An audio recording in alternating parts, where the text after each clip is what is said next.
Hello and welcome to another beautiful episode from my Cambridge Pinstriping workshop. Today we answering some of your questions. I got a few pages of questions, guys, so without further ado, welcome. Let's see what happens.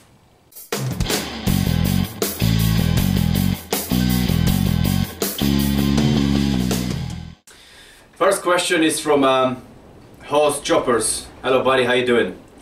Nice garage, thanks. What do you do with beer cups? Never thought of making watches or indulging them in clear resin? Yes mate, I was thinking about it for quite some time actually. I've been gathering them beer cups. I throw away a bunch of them because the container is getting full, but for the last couple of months really I've been saving them and I have a little project in my mind at some point, but nowhere near yet. I will probably do something creative with them beer cups and they all be drunk by me, which is make it so much more special. But yeah, there will be something coming up with it, definitely. One of the things I've done with beer cups is use them as a spacer for my little, well, screw spacer for my little toolboard. They're all around here, so that's one way of reusing them. Next question is from Matt Florence. Hey Matt, how's it going, bro? Hey Mackie, well done fella. Thanks. Question number one from him is, when is the XV project film out, the next one? Last time I saw it was the old garage. You fitted the SU card and then you had the bike meet. Yes, that's correct. Next project, next film on the XV, it's, well, I'm gonna start filming it right after I edit this video. So, I don't know, give it more or less 10 days hopefully, maybe less than that, and the next project will be out from the XV. And question number two from Matt, when is the next bike meet? It featured all my favorite B's: bikes, beer, barbecue and babes. Nice one. Hopefully this time it will be a band and we'll make it a thing as well. Cool. Because there will be all sorts of sick bikes plus some rad rods, hot rods, trucks, old school cars. Anyway, see you on the flip side. Yes, Matt, very valid point. Next Cambridge Pinstriping bike meet is happening. Hopefully it will be more than one meet this year. I will try to aim it 2, maybe 3 bike meets. That's maybe pushing it with everything that's going around, but I will definitely happen at least once, I promise you that. I will start planning it maybe next month, or March, beginning of March right now. Start planning that in around April, so hopefully in May we can have one. We can have one in hopefully June, July, I'm not quite sure yet. But it will happen again, definitely. Stay in tune to my channel and I give you all the information you need. Guys, get in touch if you want to be a part of it. Get in touch if you want to come along as well. Next Cambridge Pinstriping bike meet, it's definitely happening this year. Next question from Big Joe. Big Joe, how's it going, buddy? And that question is not only from Big Joe, it's been repeated a number of times and it's more or less the same thing. Basically, how's the VMAX? Where is the VMAX take us on a spin for on a VMAX? Well, as many of you know, probably, last summer, the beautiful summer we had, I bought a Japanese import Yamaha VMAX. I've given it a good service and took this bike through Europe over the few days. That was the biggest trip I've ever done. Took me back home to Poland, where I'm from. And I left it there. The reason I left it there is every time I'm on holiday visiting my family and friends, I don't have a bike to ride over there because my center of life is here in UK. So every time I'm there in the summertime and I live in the mountains, the beautiful roads, and I'm like, oh, I wish I had a bike in there. So that was the purpose of it as well. The bike I always wanted to have, I keep it there, you know. My brother at the moment is looking after it. I'm sure he's taking very good care of that bike. But every time I'm there, I just gotta have transport, you know, and the best transport possible as well. Jump on it, off you go. But that's a very good point, Joe. I will probably take my little GoPro next time I'm on holiday in the summertime and take you on a spin on my VMAX through some amazing mountain roads. I live in the mountainside south of Poland. Beautiful views, beautiful roads. Hopefully that will be a nice little video for you guys as well at some point through the summer. John Malley, hey John, he's asking, great work Mackie, but if you've not been drinking beer in the garage until it's finished, why is the bottle opener full of cups? I don't believe you. Well, whether you believe me or not, but trust me, I did not drink beer in this garage. I was drinking beer outside of the garage, but not in here, and I made myself a promise to basically finish the garage before I opened my first beer here. That was kind of a drive motivation behind it, and trust me, that first beer tasted really, really good over here. And why is it full of cups, of beer cups? I just saved them from my old place. Simple as that. Another question is from Pete Cologne. Pete is asking, will you come to the USA to do my garage? Well, Pete, if you pay for my flight and accommodation, I'll be more than happy to fly over to the US and help you out with your garage. No worries, mate. Right, next question is from PK Property Solutions Limited. Good name, man. Hey Maki, just wondering why you built two benches at two different heights. Seems like most would have the worktop round without a step. Anyway, well done getting the garage sorted. Very good question, man, and the answer for it is rather simple. Well, it is in my head. I have been thinking about it to make a single kind of worktop, but thinking towards what I do really, I want to have the main workbench, which is the taller one. It's a very beefy one. I've got my vise on it, and I do most of my airbrushing and pinstriping on it as well. Means I can place my panels, whatever I'm painting on, petrol tanks, whatever that is, on a comfortable level, so I'm to my height anyway, so my back is straight when I'm working on it, because at the times I stand there for hours and hours on end, and I need to have comfortable workspace. When the smaller one, the slightly lighter one and not so high, I'm gonna use to my workbench, as in I put my pillar drill on it, I put my grinder on it and some other bits and bobs. And having the pillar drill already is raised a little bit higher than just flat surface. That would mean I would need to work kind of on top, if you know what I mean, because that would be raised extra 10-15 centimeters on the big bench, and that's probably slightly uncomfortable. It could probably work, but it's just slightly better to have pillar drill on a shorter bench, if you like, and some other bits and bobs. You can put more force to it, you know, when you're working down. That's the reason, that's the only reason up two different heights of benches, because they're basically built for slightly different purpose, and I think that works really well. It does for what I do anyway, so I hope that helps. Moving on, and next question is from my good friend Truck Life Ambo. Hello buddy, how's it going? You deserve a beer or two. Well, thank you very much. I try to remember that. Here's the question. What's next after the Yami V-Twin? A hot rod or another bike? I would think you can sell it and turn a bit of profit. Always thinking what's next, what's the next project after I have this bloody thing finished. It's been too long, but I've been busy with some other things that sometimes goes to the side project. What's next? Well, it's not going to be a car, it's not going to be a project hot rods. I just have no facility to work on a hot rod in this small space I've got here. Plus, as amazing as they are, hot rods and rad rods and some of the other cars, I'm not good enough to work on them. My skill is not good enough, my garage and space is not good enough, and I'm not heavily into cars like that. I love them, I love looking at them, and I would love to own one, but bikes, come on, bikes is the main thing. That's the reason we're here. Fucking love bikes. Bikes are absolutely amazing. So yeah, it's definitely gonna be another bike. What's it gonna be after this? I'm not quite sure yet, I haven't decided. It may be a boba, it may be probably not Street Fighter, not my thing really. Maybe a boba, maybe a chopper. Not sure if I'm gonna do another cafe racer so quickly after that. I haven't decided yet. It would be something cool, maybe a street trucker. Time will tell.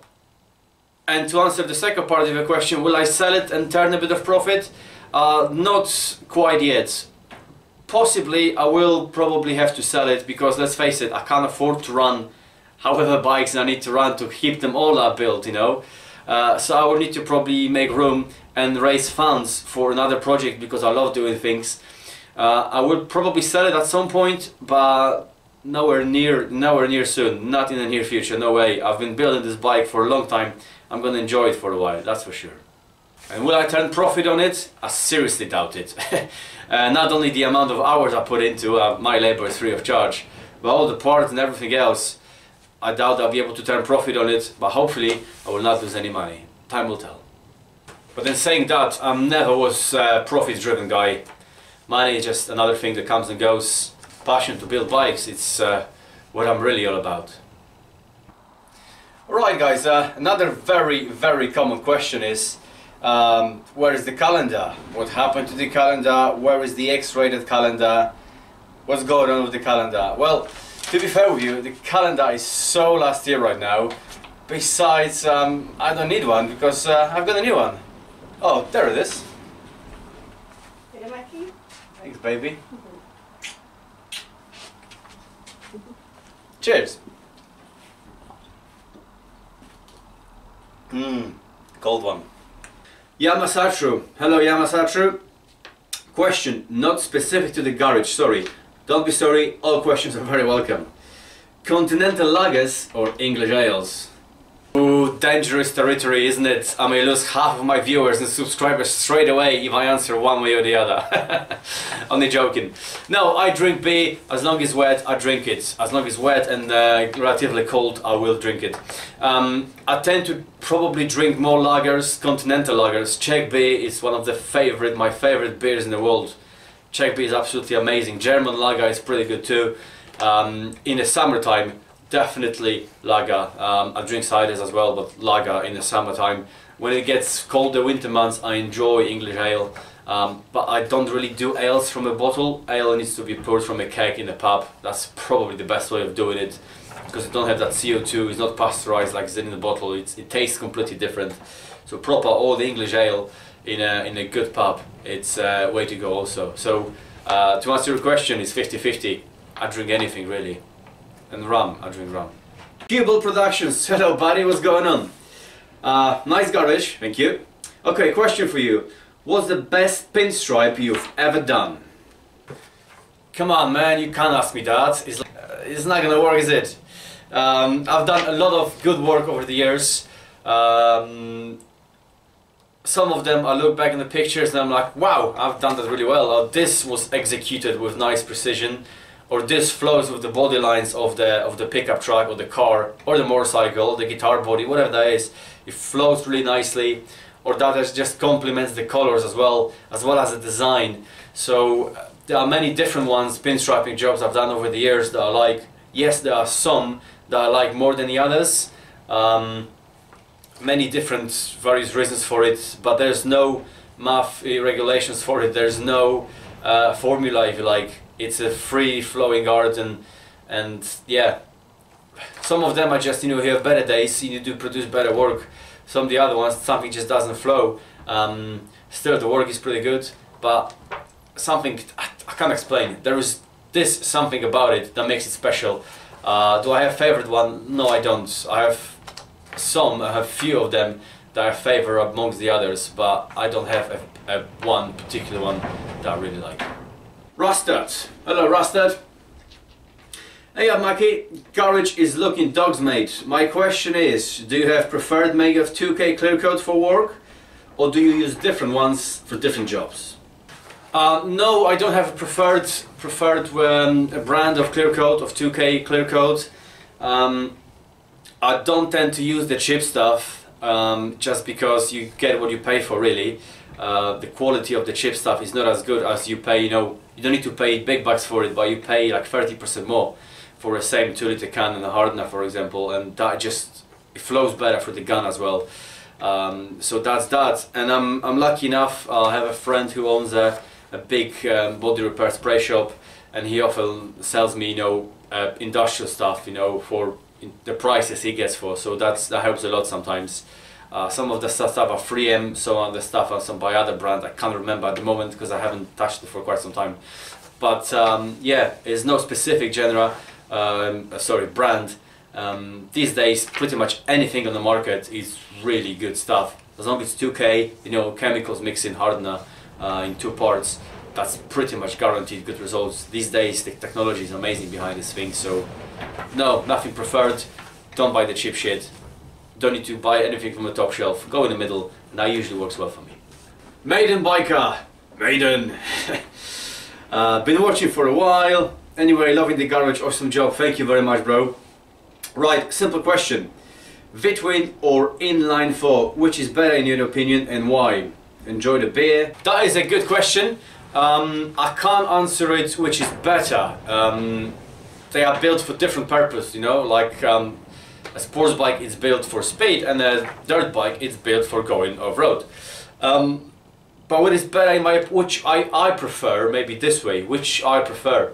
Well, currently I'm riding my KTM, that's my main bike, and I'm loving it. And that's a V-twin, that's a Super Duke 990 V-twin, which is actually 1000cc naked bike. And I absolutely love that V-twin fact about it. The torque on it is incredible. The pickup, the way it accelerates, it's just incredible. It sounds amazing. And don't get me wrong, I had Jigsaws before, 750, I had Bandits, and I had some other bikes. And the inline 4 is an incredible engine as well. And I love the when you wind it up, it just goes, you know, after that. They're both amazing engines, but currently I'd say it's a V-twin for me. Obviously I've got a super motorbike as well, which is a single 400cc, and that's incredible, a little thumper. But again, built for different purpose. Rode my mate's Triumph Speed Triple. It has a triple cylinder, probably best of both worlds. You got the torque and the inline 4 kind of capacity. But if I had to choose one bike, that would be a V-twin. Currently 100% V-twin. Marv Travis is question number whatever. Is the Cambridge pinstriping image at the beginning of each segment deliberately blurry and then clear? Yes, the intro to my channel is deliberately like this. That's probably the only special visual effects I'm capable of doing it. Blurry picture and then it goes and it goes clear. Yeah, it's deliberate. I kind of like it. I may change at some point to some fancy, you know, 3D rendered ones, but I'm not clever enough to do it at the moment. The second part of the question is, what is the significance of the frequently seen elastic band on 2 fingers of your right hand? Well spotted, buddy, very well spotted. And to answer your second question, it's this, isn't it? No, there's no significance of it, there's no specific reason. Well spotted, mate. This has become my second nature. I got long hair, right? Often when I work on a bike like this, the hair sometimes gets in the way, kind of obstruct my vision, or when I'm operating machinery, iron grinders or the pillar drills, the most offender, I don't want my hair to get caught in it, you know, and pull it, rip it off. I've seen accidents happen before. It's good practice to tie your hair behind your head like this, in a kind of ponytail style, just to get them out of the way, you know, so kind of health and safety issue, and it's more comfortable to work when you're facing down often, or upside down, number of positions. So I keep my hairband, my scrunchie over there, but I don't like my hair like this too often, so I remove it. And when I remove it, because I always fucking lose those things, I put on my fingers. This way it's always here, it doesn't obstruct my work, I just work with it, and when I need to, I don't need to look for it, because you always lose them fucking things. Those of you who have long hair or had long hair in the past, you know what I'm talking about. You always lose them things. It's always here, so tie it back, job done, you know. Don't need it, take it off, put them on my 2 fingers instead of putting in the pocket or hanging somewhere, because it will disappear, which is like 10mm socket, it will disappear. So it's always here. No significance of it, but I'm very impressed you spotted that, and many others of you. Well done. Next question is from Gazimundo, Gary, mate, thank you very much for email, very much appreciate that, super thanks. Dude, question for your next Q&A video. You've inspired and taught me loads with your pinstriping, scrolling and lettering. Just wondering who inspired you, man. Thanks, Gary from Sheffield. Well, Gary, who inspired me? Many people, you know, you watch different art and different artists. Somebody who pops in my mind right now is probably Steve Kafka from America. I watched some of his YouTube videos. Absolutely amazing artist. Steve Shigeika is another one. When it comes to scrolling, he is just superb. And there's a very good airbrush artist as well. Absolutely amazing guy. Can't think of too many others at the moment. My good friend Bruce from Basildon, Bruce the Slinger, Bruce Wood. He is amazing scrolling artist here in the UK. We became a very good friends over the years. His work is very inspirational as well. Many others, I tend to watch different images and different pictures, or in the internet, or either Google Images or the Pinterest sometimes, and I get inspiration from there. Often I look up the artist underneath the picture, and I just look into his work a bit more, just to get inspiration and inspired from something else. Some of them are very significant, some of them are a little bit less, but all these guys also produce an amazing work. They are inspiration in their own way. Question from Alan. Alan, cheers bud. Hi Maki, hope you're well brother. I've got that new street glide today and I'm blown away by it. Anyway, my question is, as it sits in my garage now with a grand total of 19 miles, that's 19, how long should I wait before I get it to you to perform your magic on it? Right, save and see you soon mate. Alan, so you got a brand new Harley Street Glide with 19 miles on it, and you want me to destroy that beautiful Harley paint job and put something else on it. Yes, bring it over buddy, bring it over whenever you can, whenever you're ready. But have a good think what you want to do, and we're gonna work together on something just as amazing, if not better, than what we did for your chopper. Was it 2 years ago now? Or last year? I can't remember, lost count. I think that was, it was good last year.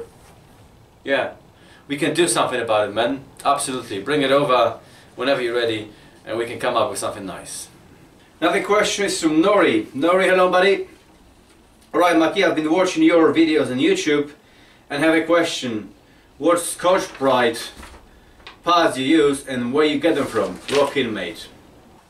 Well Nori, I get my Scotch pads mostly online. I don't do any specific brand. I think they're 3M mainly, or doesn't really matter. They all pretty much the same, doing the same job. The main thing is, red one is the roughest one, then the green is kind of medium coarse, and grey is the mild one, and you can feel kind of is the softest one. So them I use, especially on plastics and helmets. I start with red, and then usually I go to grey just to smooth it up, but sometimes green goes in between. Depends what you're working on. Harder metals and plastic, probably start with green and then finish off with grey. Depends how I'm working on it. And yes, I usually use them wet and dry as well. I mean wet. Dry is okay, but I use them wet. Hope that helps buddy. And that is it for today's episode guys. Q&A from the new garage done. Hope that answers most of your questions anyway. I'm gonna go back home, edit all the videos so I can upload it for you tomorrow, and right after that I'm gonna come back here and start working on that XV500 because it's time to put it back together. Anyway guys, thank you very much for watching. As always, rock hard, have a beer, and I'll see you very soon.